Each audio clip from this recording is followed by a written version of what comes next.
ओम शांति। ओम शांति। ओम शांति। आज 15 तारीख के शिव बाबा के महावाक्य हैं। आज बाबा ने कहा, मीठे बच्चे, तुम यहाँ आए हो सेल्फ रियलाइज करने। बाबा ने कहा, तुम अपने को आत्मा समझ परमात्मा बाप से सुनो, देह अभिमानी रहने का अभ्यास करो। बाबा ने कहा, तुम्हारे आने का पर्पस ये है कि तुम स्वयं को जान सको। ठीक है ना।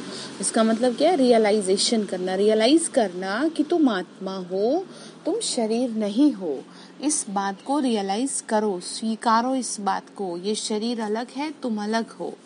तो प्रश्न बाबा ने पूछा, कई बार बच्चों से कोई पूछते हैं कि तुमने आत्मा का साक्षात्कार किया है, तो तुम उन्हें कौन सा उत्तर दो? तो आंसर है, बोलो हाँ, हमने आत्मा का साक्षात्कार किया है। आत्मा ज्योति बिंदु है। आत्मा में ही अच्छे व बुरे संस्कार है। आत्मा की सारी नॉलेज अभी हमें मिली है। जब तक आत्मा का साक्षात्कार नहीं किया था, तब तक देह अभिमानी थे। अभी हमें परमात्मा गॉड द्वारा रियलाइजेशन और सेल्फ रियलाइजेशन हुआ है। बाबा ने कहा कि जैसे कई लोगों का क्वेश्चन उठता है, तो बाबा ने कहा तुम उन्हें समझा सकते हो, लेकिन एक बात उसमें ऐड आपको करनी है कि हमें जो ये साक्षात्कार हुआ, ये किसके थ्रू हुआ? शिव बाबा के थ्रू हुआ, यानी परमात्मा के थ्रू हुआ, कि हम अपने आप को पहचान सके। तो शिव बाबा ने हमको ज्ञान दिया, अदरवाइज थोड़ी ना पहचान पाए थे। बाबा के आने का पर्पस ही ये था, सबसे पहला काम ही बाबा का ये कि हमको याद दिलाया, बच्चे तुम आत्मा हो। तो इसी को क्या कह रहे हैं? रियलाइजेशन और सेल्फ रियलाइजेशन हुआ, फिर आपको खुद हो गया। तो गीत है, न वह हमसे जुदा होंगे, न उल्फत दिल से निकलेगी। ओम शांति। मीठे मीठे रूहानी बच्चों ने ये गीत सुना। रूहानी बच्चे कहते हैं, शरीर द्वारा ऐसे कभी कोई नहीं कहेंगे कि हम मर मिटेंगे साधु संतों के ऊपर। गीत में आगे की लाइन में है ये। तो बाबा ने कहा, बच्चे जानते हैं हमको उनके साथ जाना है, ये शरीर छोड़ देना है। इसीलिए कहते हैं ये शरीर छोड़ के हम चले जाएंगे बाप के साथ। बाप आई है साथ ले जाने, ये बहुत समझने की बात है। बाबा ने कहा, मैं तुमको ले जाने के लिए आया हूँ साथ में। बच्चे बुलाते हैं, हम पतितों को पावन बनाओ आकर। फिर क्या करूं? बाबा ने कहा, तुमने बुलाया तो यहाँ तो नहीं छोड़ जाएंगे। ये सारी दुनिया पतित है। इस पतित दुनिया से पावन दुनिया में ले जाने के लिए बाप आए हैं। हम आत्माओं को साथ लेके जाएंगे। ये सारी दुनिया विशिष्ट यानी पतित है, ये भी तुम जानते हो ना। तुम किसको विकारी पतित कहेंगे तो बिगड़ पड़ेंगे। मनुष्यों को समझाना बड़ा युक्ति से है। बाबा ने कहा, तरीके से समझाओ कि जो बात भी बोली जाए और बुरा भी ना लगे। तो बाबा ने कहा, अभी तुम बच्चों को तो नॉलेज मिली है ना इस बात की, क्योंकि बहुत से लोगों को पता नहीं क्या बुरा लग जाए, तो इसीलिए बाबा ने कहा युक्ति से समझाओ। बाबा ने कहा, कहाँ देखते हो प्रश्न उत्तर करते हैं, तो बोलो अभी हम कच्चे हैं। बड़ी बहन आके रेस्पॉन्ड देगी। मतलब देह अभिमान में नहीं आना चाहिए, बोलना चाहिए कि हम अभी नए हैं तो हमें इतना ज्ञान नहीं है। आप टीचर बहन से या जो रेस्पॉन्सिबल बहन है उनसे आप पूछ सकते हैं। ठीक है, हम आज तक कहते हैं, ऐसा तो नहीं है कि हर कोई बिल्कुल ही ज्ञानी हो गया। सागर तो बाबा है ना, सुनते तो कब से आ रहे हैं, लेकिन हर रोज सीख रहे हैं। तो जहाँ भी किसी बात में ऐसे लगे तो तुरंत ये कहना चाहिए। तो बाबा ने कहा, तुम कहते हो ना शिव बाबा समझाते हैं, भगवान वाच मतलब भगवान बोले, मनुष्य सब पतित है। पतित तो भगवान हो नहीं सकता। पतित पावन को बुलाते हैं क्योंकि पतित हैं। पतित पावन कहते रघुपति राघव राजा राम, पतित पावन सीताराम। तो क्योंकि पतित हैं तो देहधारियों को भगवान तो कह नहीं सकते। भगवान निराकार शिव को कहा जाता है। किसको कहते हैं? निराकार शिव को। शिव के मंदिर भी बहुत हैं। पहले जब एक बात समझ लेंगे तब ठहर सकेंगे। बाबा ने कहा, पहला इंट्रोडक्शन मेरा, ठीक है, और फिर तुम्हें खुद ये रियलाइजेशन हो तभी समझेंगे। शिव बाबा कहते हैं, बच्चे मामेकम याद करो। उनको अपना शरीर तो है नहीं।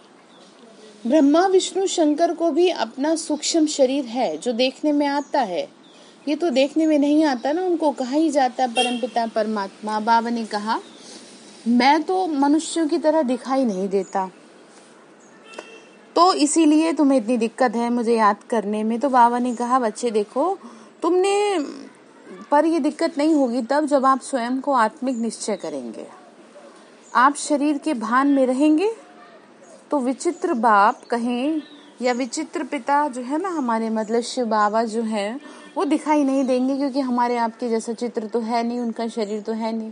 वो जब तक आप स्वयं को आत्मा नहीं समझेंगे, जब तक आप ये नहीं समझेंगे मैं शिव बाबा की बच्ची हूँ या बच्चा हूँ, तब तक आप शिव बाबा को महसूस नहीं कर पाएंगे। इसीलिए ये करना बहुत जरूरी है। ठीक है। तो बाबा ने कहा भक्ति मार्ग में साक्षात्कार के लिए नौंधा भक्ति करते हैं, कितना भक्ति करते हैं, परंतु भक्ति करने वालों ने कभी साक्षात्कार तो किया नहीं। वो क्या चीज है ये बिल्कुल नहीं जानते, सिर्फ कहते हैं वो निराकार है। बातचीत तो आत्मा करती है ना। बाबा ने कहा संस्कार भी आत्मा में भरते हैं, कहते तो हैं लेकिन समझते नहीं है। भगवान तो निराकार है, तो ज्योति स्वरूप है। आकार कैसा है? ज्योति स्वरूप। आत्मा का भी आकार एकदम सूक्ष्म। तो बाबा ने कहा आत्मा निकल जाती है तो न शरीर बात कर सकता, आत्मा बगैर शरीर कुछ नहीं कर सके। पहले तो आत्मा को पहचानना है। पहले किसको पहचानेंगे? आत्मा को, स्वयं को पहचानो, मस्तक मणि। ठीक है। तो बाबा ने कहा और बाप द्वारा ही बाप को पहचान सकेंगे, यानी शिव बाबा को ही आके बताना पड़ता है ना, इंट्रोडक्शन देना पड़ता है। जैसे जब बच्चा जन्म लेता है तो जब घर में रहता है तो धीरे धीरे उसे समझ में आता है मेरी माँ कौन है, मेरा पिता कौन है। ठीक है ना।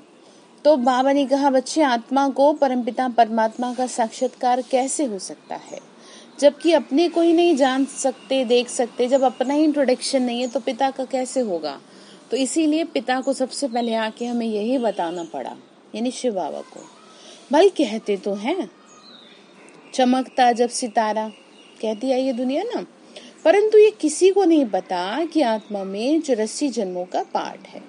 मनुष्य बिल्कुल देह अभिमान में भरे पड़े हैं। शरीर का भान इतना ज्यादा है कि सिवाय अपने खाने पीने और बाकी के कामों के अलावा कुछ दिखाई नहीं देता। वास्तव में जीवन ये नहीं है। आप समझ रहे हैं? खाना पीना सोना जागना ये तो अंत तक चलेगा, इसका कोई वो थोड़ी है। जिस दिन हमारा आखिरी दिन होगा उस दिन भी शरीर में 2 टुकड़ा चाहिए। लेकिन आपको ये समझना है कि अगर आपने अपने जीवन को उदाहरण नहीं बनाया तो आपका जीवन व्यर्थ है। तो फिर बाबा ने कहा बच्चे देखो, बाप कहते हैं बच्चे अपने को आत्मा समझ फिर मेरे द्वारा सुनो। क्या कह रहे? मेरे द्वारा सुनो मतलब मैं तुमको सुनाता हूँ ना, सुनने वाली तो आत्मा है, आत्मा को सुनाने वाला परमात्मा चाहिए। कौन सुना रहे? परमात्मा सुना रहे, शिव बाबा सुना रहे ना। मनुष्य को समझाने वाला तो मनुष्य ही होगा ना। तो ये आत्मा का ज्ञान है, ये आत्मा का ज्ञान किसी को है नहीं, इसीलिए कहा जाता है पहले आत्मा को जानो। बाबा ने कहा मनुष्य को सुनाने वाला मनुष्य होगा, तुम हो आत्माएं। ठीक है। तो तुम्हें सुनाने वाला कौन है? परमात्मा है, यानी मैं तुमको सुनाता हूँ। सेल्फ रियलाइज करो। क्या रियलाइजेशन चाहिए? आत्मा खुद ही कहती है। आत्मा को हम रियलाइज कैसे करें? जैसे कहते हैं कैसे खुद को आत्मा समझे, हमें तो समझ ही नहीं आता, हमें तो दिखता ही नहीं कुछ। तो ये सब बातें नहीं, आपको महसूस करना है बस। जैसे बैठे बैठे कई बार दुख महसूस कर लेते हैं व्यर्थ का, तो क्या ये नहीं महसूस कर सकते कि हम आत्मा है? तो बाबा ने कहा बच्चे देखो, साधु सन्यासी आदि कोई बता न सके, बाप को ही आकर बच्चों का सेल्फ रियलाइज कराना पड़ता है। बाबा ने कहा कोई साधु थोड़ी बताएगा कि मैं बताता हूँ तुम्हें आके। हालांकि गीता में लिखा पहचानो खुद को कौन हो, शास्त्रों में लिख दिया, लेकिन आज तक भी किसी को ये रियलाइजेशन नहीं हुई। लेकिन बाबा के बच्चे जिन्होंने ये ज्ञान लिया है उनको ये रियलाइजेशन बहुत अच्छी तरीके से है, काफी हद तक अभी हो रही है और धीरे धीरे। तो बाप को ही आके बच्चों को सेल्फ रियलाइज कराना पड़ता है ना। बाबा कहते बच्चे अपने को आत्मा समझ, मुझ अपने पिता को याद करो। आत्मा और परमात्मा जब मिले तब ये बातें हों। दुनिया को तो ये पता ही नहीं कि परमात्मा, परमपिता परमात्मा कब आएंगे, कैसे आके समझाएंगे। ना जानने के कारण मतभेद में आ जाते हैं। उन सब का मदार है शास्त्रों पर। बाबा ने कहा कुछ पता तो है नहीं, और ये सब डिपेंड करता है किस पर? शास्त्रों पर, क्योंकि जो जैसा सुना, जैसा कहा वैसे ही मान लिया, उसका कुछ भी अर्थ नहीं समझा, फिर मतभेद में आ जाते हैं। मतभेद भी कितना करते हैं ना। तो बाबा ने कहा शास्त्रों पर है। बाबा कहते हैं उनसे न तुम मुझे रियलाइज कर सकेंगे। रियलाइज मतलब होता है महसूस करना, ठीक है, और न अपने को रियलाइज कर सकेंगे। बाबा ने कहा शास्त्र तो दुनिया पढ़ती आई, तुम भी पढ़ते आए, ठीक है, लेकिन आज तक किसी को ये रियलाइजेशन नहीं हुआ कि हम आत्मा है। वो तो कह देते हैं आत्मा सो परमात्मा, मतलब हम ही परमात्मा है, बस बाकी तो कुछ है ही नहीं। तो परमात्मा है तो किसकी तलाश है फिर? ऐसा सोचना चाहिए, पूछना चाहिए, ठीक है। किसको पूजने जा रहे हो, किसको ढूंढ रहे हो? तो ऐसे बाबा ने कहा वह तो कह देते हैं आत्मा सो परमात्मा। ऐसे कहने से क्या होता है? कहने को कोई भी कुछ कह दे, जैसे अब कह देते हैं कई लोग हम ही भगवान है। कितने भगवान हो गए आजकल ना, इसीलिए तो भगवान से दूर हो गई दुनिया। तो हमको पतित से पावन कौन बनाएगा? त्रिकालदर्शी कौन बनाएगा? कोई भी आत्मा और परमात्मा का ज्ञान तो दे नहीं सकता। इसीलिए तुम कहते हो जो आत्माएं अपने बाप को नहीं जानती वह नास्तिक है। बाबा ने क्या कहा? जो मुझे नहीं पहचानते वो नास्तिक हैं। वो फिर कह देते हैं जो भक्ति नहीं करते वो नास्तिक हैं। जैसे कई लोग कह देते हैं कि आप भक्ति पूजा पाठ नहीं करते वो नास्तिक हैं। तो उन्हें समझाना चाहिए कि हमारे जितनी भक्ति तो किसी ने की नहीं है। हमने भक्ति की तभी तो हमें ज्ञान मिला, और हमने इतनी अच्छी भक्ति की कि जो हमें ज्ञान मिला। आपकी भक्ति तो और कम है। आपको बहुत अच्छे से भक्ति करनी चाहिए अगर करते भी हो तो। और वो भी कैसी होनी चाहिए भक्ति? वो भक्ति हो बहुत अटूट भक्ति जिसे कहते हैं, ऐसी दिखावे वाली भक्ति ना हो। अगर ज्ञान में मन नहीं लगता तो भगवान को भी प्यार से याद किया जाए, ठीक है। भक्ति भी मतलब अच्छे से करो, नहीं तो बेकार में टाइम खराब मत करो। तो बाबा ने कहा वो कह देते हैं तुम नास्तिक हो। वो फिर ऐसे कहते हैं भक्ति तो तुम करते नहीं। तो बाबा ने कहा तुम बच्चे भक्ति तो करते नहीं, तुम्हारे पास चित्र बहुत है, अब भक्ति करके क्या करेंगे? भक्ति इतनी करी तभी तो ज्ञान मिला। उनको समझाओ, गीता में भी लिखा है भक्ति का फल ज्ञान है, ज्ञान का फल वैराग्य है। तो पीछे के जन्म में कह लो या बचपन में कह लो, किसी ने कैसे भक्ति करी, किसी ने कैसे करी, लेकिन करी सभी नहीं है। बिना भक्ति के कुछ प्राप्ति नहीं हुई किसी को भी। तो बाबा ने कहा तुम्हारे पास चित्र बहुत है, चित्रों पे समझाया जाता है। कोई ने वर्ल्ड के नक्शे ही नहीं देखे होंगे तो उनको क्या पता लंदन कहाँ है, अमेरिका कहाँ है? जब कुछ पता ही नहीं, किसी ने देखा ही नहीं नक्शा, तो कैसे जानेंगे? तो जब तक टीचर बैठ मैप पर समझाएं, इसीलिए तुमने चित्र बनाए हैं। मतलब बाबा ने कहा जब तक तुम किसी को समझाओगे तभी तो ये बात उनके समझ में आएगी, नहीं तो कैसे आएगी बताओ। सूर्यवंशियों ने राजधानी कहाँ से ली? फिर चंद्रवंशियों ने कैसे ली? क्या सूर्यवंशियों से लड़ाई की? तुम समझते हो सबको वर्षा एक बाप से मिलता है। बाबा ने क्या कहा? तुम समझते हो ना, ये सारा वर्षा एक बाप से मिलता है। बाबा ने कहा दूसरा कोई धर्म ही नहीं, तो लड़ाई की बात ही नहीं है। तो अभी तुम समझते हो। बाबा ने कहा सूर्यवंशी चंद्रवंशी तो विश्व के मालिक है ना, दूसरा तो कोई था ही नहीं, तो इसमें कौन किससे लड़ेगा? अभी तुम समझते हो हम विश्व के मालिक बनते हैं। ऐसे नहीं कि सूर्यवंशियों से चंद्रवंशियों ने जीता व युद्ध चली। मतलब आप ये सोचें कि जैसे दुनिया में चलाया राजाओं का, द्वापर में चलाया, या ये कहें कि जैसे राज्य भाग्य छीन लेते हैं ना, एक राजा दूसरा जगह का अपना कंट्रोल में ले लेता है, छीन लेता है, उस पर कब्जा कर लेता है। तो ऐसा सतयुग में कुछ नहीं है। ये स्टेज है। सबसे पहले आत्माएं, जैसे इसको ऐसे समझिए बचपन, जवानी, बुढ़ापा।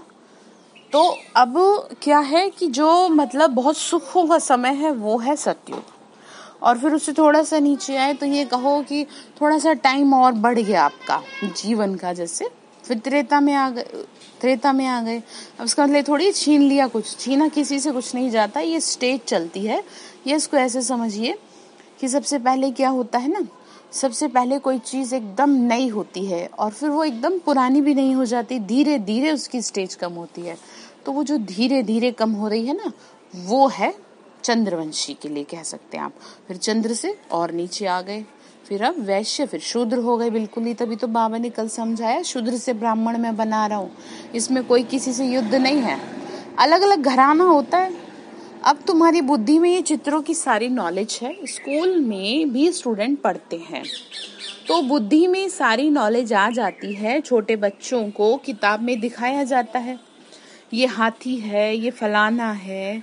अब तुम इस ड्रामा को जान गए हो ना, ये सारा चक्र तुम्हारी बुद्धि में है।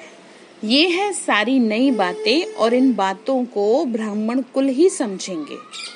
बाबा ने कहा ये सारी नई बातें हैं, कौन समझे तुम्हारे बिना।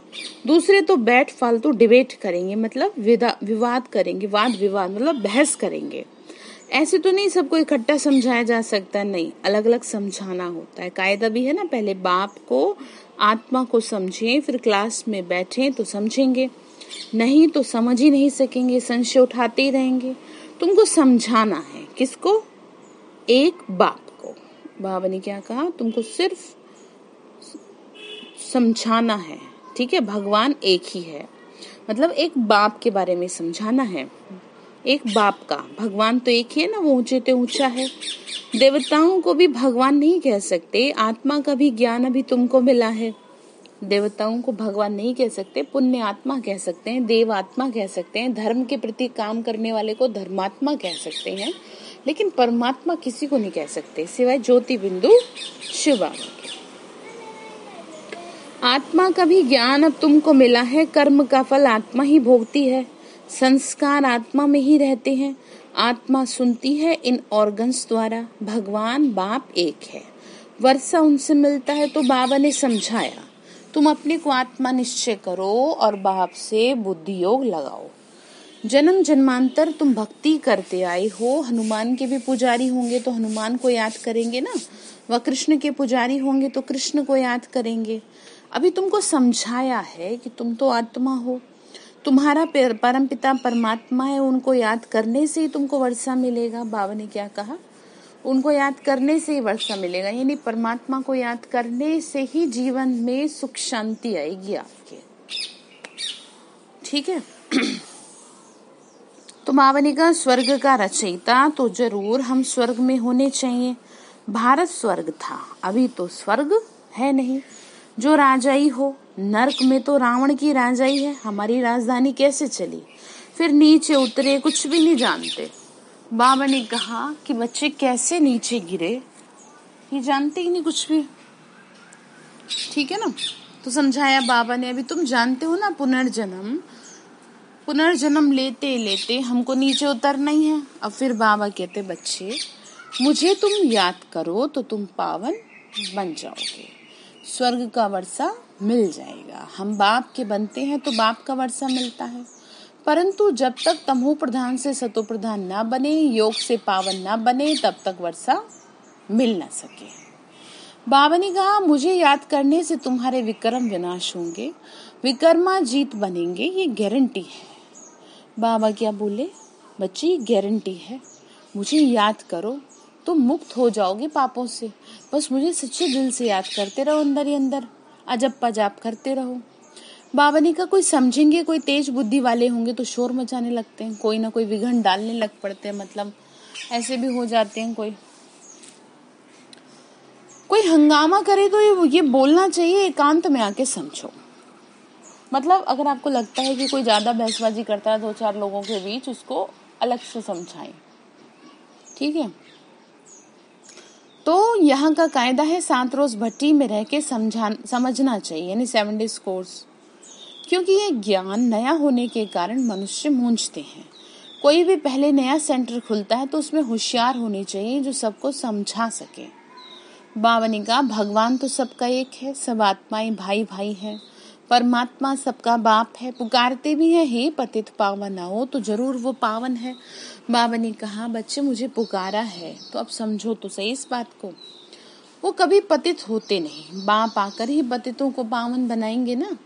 सतयुग में सब है पावन और यहाँ सब है पतित, कलयुग में सब पतित हैं, पतित बहुत थोड़े हैं। बाबा ने कहा पतित बहुत होते हैं, पावन बहुत थोड़े हैं। सतयुग में तो सब जाएंगे नहीं, जो पतित से पावन बनते हैं वही पावन दुनिया में जाएंगे। बाबा ने कहा जो मेरी याद से पावन बनता है वही तो जाएगा ना, बाकी सब निर्वाण दुनिया में चले जाएंगे, यानी परम धाम में अपना अपना हिसाब पूरा करेंगे। कर्मों का हिसाब कह लो, शरीर से हिसाब कह लो, लोगों से हिसाब कह लो, पूरा तो करके ही जाएंगे सभी। तो सारी दुनिया आकर मत नहीं लेगी, ये भी जानते हैं ना। ये मुश्किल है जो तुम सारी दुनिया को मत दो। अभी कयामत का, अभी सबकी कयामत का समय। बाबा कह रहे विनाश सबका होना ही है, समझाने की बड़ी युक्ति चाहिए। बाबा बोले बच्चे देखो युक्ति से समझाओ, जो शांति से बैठ सुने, डिस्टर्बेंस ना करें, क्योंकि कोई नई बात सुनता है तो कुछ ना कुछ तो रिएक्ट करेगा ही, लेकिन समझाने के ऊपर डिपेंड होना चाहिए। इसलिए पहले पॉइंट लिख लो कि ये बात जो है जनरल बातें हैं कि जो समझाई जा सकती हैं, जिसमें कोई भी आपसे आर्ग्यूमेंट नहीं करेगा। तो पहले दो बाप का परिचय, जिसे बाबा भी मुरली में बता देते हैं। शिव बाबा ही पतित पावन ठहरा, वही तो समझते हैं ना, वही तो समझाते हैं। गीता में भी अक्षर मशहूर है, पतित पावन बाप ही समझ कहते हैं। गीता में भी लिखा है ना, शिव भगवान वाच कि मुझे याद करो तो तुम्हारे पाप कटेंगे। गीता से ही तो ये अक्षर ताल्लुक रखते हैं। शिव बाबा ने कहा बच्चे याद करो, बार बार कह रहे हैं मुझे याद करो, मुझे याद करो। ज्योति बिंदु को याद करो, बार बार कह रहे हैं। मैं सर्वशक्तिमान हूँ, पतित पावन हूँ, गीता ज्ञान दाता हूँ, ज्ञान का सागर हूँ। कौन? शिव बाबा। गीता के अक्षर तो यही है ना, सिर्फ वो कह देते हैं कृष्ण भगवान वाच, तुम कहते हो शिव भगवान वाच। भगवान है निराकार, वो कभी पुनर्जन्म में नहीं आते, अलौकिक दिव्य जन्म लेते हैं। खुद ही समझाते हैं, मैं साधारण बूढ़े तन में आता हूँ। बाबा ने कहा जिसको ही भागीरथ कहते हैं, ब्रह्मा द्वारा ही रचना रचते हैं। जो मनुष्य का नाम ब्रह्मा रखा जाता है ना, तो अव्यक्त ब्रह्मा से फिर पावन अव्यक्त फरिश्ता बन जाते हैं। बाबा ने कहा देखो मैंने तुम्हारी खातिर ब्रह्मा का तन लिया है, अब तुम अगर इतना कुछ करने के बाद भी मुझसे बात नहीं करते हो, मुझसे नहीं कुछ कहते हो, तो फिर बताओ तुम्हारे लिए क्या करूं। बाबा ने कहा मैं साधारण बूढ़े तन में आया तुम्हारी वजह से, क्योंकि तुम्हें शरीर का भान है तो तुम शरीरधारी के थ्रू समझ पाओ। ब्रह्मा द्वारा ही तो मैंने तुम्हें ये ज्ञान दिया। तो बाबा ने कहा पतितों को पावन बनाने में आया हूँ, तो जरूर पतित दुनिया पतित शरीर में आएंगे ना, कहाँ जाएंगे बताओ। अब बच्चे यहाँ फंस गए तो बाप को भी तो यहीं आना पड़ेगा। तो भगवान कहते हैं कि कल पहले मुआफिक मुझे याद करो तो तुम्हारे सारे विकर्म विनाश हो जाएंगे। पतित से पावन बनो, गाते भी है ना पतित पावन आओ, आरती गाते हैं ना। तो बाबा ने कहा गंगा तो है ही, गंगा तो है ही, तुम पुकारते हो जरूर कहाँ से आएंगे, बाबा को बुलाए तो है ही। तो बाबा गंगा, हम बच्चे गंगा बन गए ना, सागर तो वो है। तो बाबा ने कहा तुम पुकारते हो जरूर कहाँ से आएंगे, पतित पावन आते हैं पतित से पावन बनाने का पाठ बजाने। बाबा ने कहा मुझे आना पड़ता है तुमको पावन बनाने, तुम पावन थे तो तुम्हारे में खाद पड़ी है, वो योग बल से निकलेगी। योग बल यानी याद का बल। तुम पवित्र बन जाएंगे तो फिर पवित्र दुनिया में ही तो आएंगे। पतित दुनिया को तो विनाश हो जाएगा, क्योंकि जैसे लोग होते हैं वैसे घर होता है। समझ रहे हैं आप? जो समझाया जाता है उसे अच्छी रीति धारण करो। हम तो सिर्फ ऊंचते ऊंच बाप की महिमा करते हैं, बेहद का बाप समझाते हैं। तुम 84 जन्मों का पाठ बजाते बजाते कितने पतित बने हो। बाबा ने कहा पहले पावन थे अब पतित बने हो, फिर याद की यात्रा पर रहने से तुम पावन बन जाएंगे। बाबा क्या बोले बच्चे, मुझे याद करोगे तो तुम पावन बन जाओगे। ये तो बिल्कुल सहज बात है। सीढ़ी कैसे उतरे हो, कैसे धीरे धीरे नीचे गिरे हो। एकदम तो देखो जैसे कोई बूढ़ा हो नहीं जाता, धीरे धीरे उम्र घटती है ना, तो इसी तरह से धीरे धीरे नीचे आते हैं। त्रेता में आते हैं फिर और धीरे धीरे नीचे आ जाते हैं। तो ये है बिल्कुल सिंपल बातें, ये तो बच्चों की बुद्धि में बैठनी चाहिए ना। बाबा ने कहा सवेरे उठकर विचार सागर मंथन करना है तुमको, जो भी आए उनको समझाना है। मुरली की मुख्य पॉइंट नोट करनी चाहिए। बाबा ने क्या कहा, मुरली की मुख्य पॉइंट नोट करनी चाहिए। तो दिल पर पक्का हो जाए। वैसे भी लिखने से पक्की हो जाती है, तो लिखना बहुत जरूरी है, इम्पोर्टेंट पॉइंट। तो बाबा ने कहा पहली मुख्य बात है करो मुझे याद, फिर करो दूसरा कोई काम। करेंगे ना, बाबा की बात मानेंगे तो बाप ही कहते बच्चे मन मना भव, तो पाप कटेंगे। अब करो ना करो तुम्हारी मर्जी। देख लो अब क्या कह रहे हैं, करो ना करो तुम्हारी मर्जी। अब क्या करे बताओ, कितना समझाते हैं, समझते ही नहीं। बाबा को याद करने की जगह देहधारियों में बुद्धि फंसाए रहते हैं। तो क्या किया जाए बताओ, बाबा भी समझा रहे हैं, फिर एक दिन छोड़ देंगे समझाना। तो बाप का फरमान तो मिला हुआ है ना, पावन दुनिया में चलना है तो फिर पतित दुनिया से बुद्धि योग निकालना पड़ेगा ना। नहीं बुद्धि रहनी चाहिए आपकी, बुद्धि पतित दुनिया में, विकारी दुनिया में। बाबा ने कहा विकार में नहीं जाना, समझानी तो बहुत मिलती रहती है, बहुत समझा रहे हैं तुमको, ठीक है। अच्छा, मीठे मीठे सिक्के लदे बच्चों प्रति माता पिता बाप दादा का याद प्यार और गुड मॉर्निंग। रूहानी बाप की रूहानी बच्चों को नमस्ते। रूहानी हम बच्चों की रूहानी माता पिता बाप दादा को नमस्ते नमस्ते। मीठे बाबा नमस्ते, शुक्रिया बाबा शुक्रिया।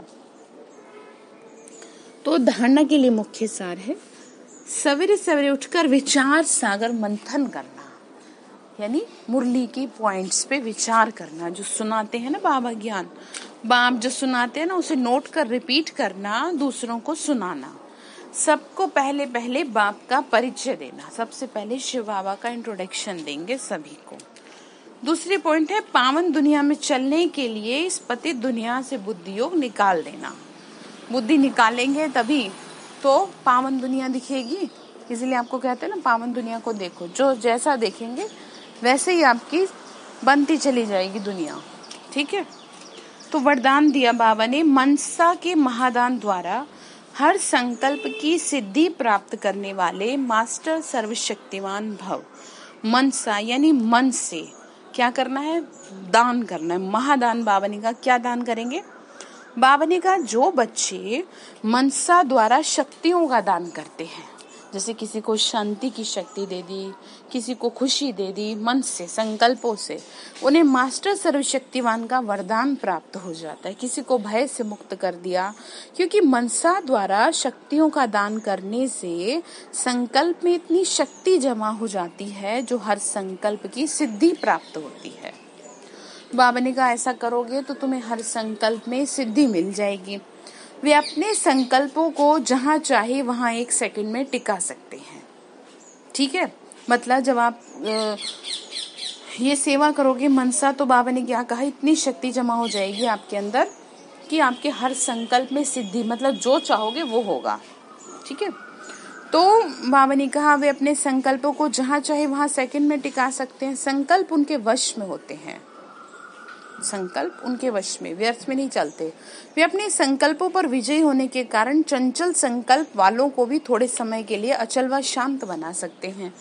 बाबा ने कहा उनके संकल्पों में इतनी ताकत होती है कि जो चंचल संकल्प वाले भी होंगे वो भी शांत कर देंगे उनको, ठीक है। तो मतलब इन 1 वर्ड बाबा ये समझा रहे हैं कि आपको क्या करना है, अपने संकल्पों को जमा करना है, वेस्ट नहीं करना। संकल्प शक्ति से बड़ा खजाना कोई नहीं है।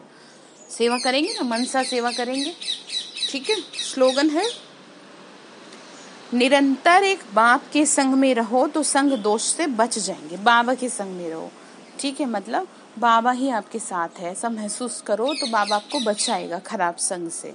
पर आपको उसके लिए बाबा का संग लेना पड़ेगा। तो होमवर्क ध्यान रखिए। अच्छा, ओम शांति।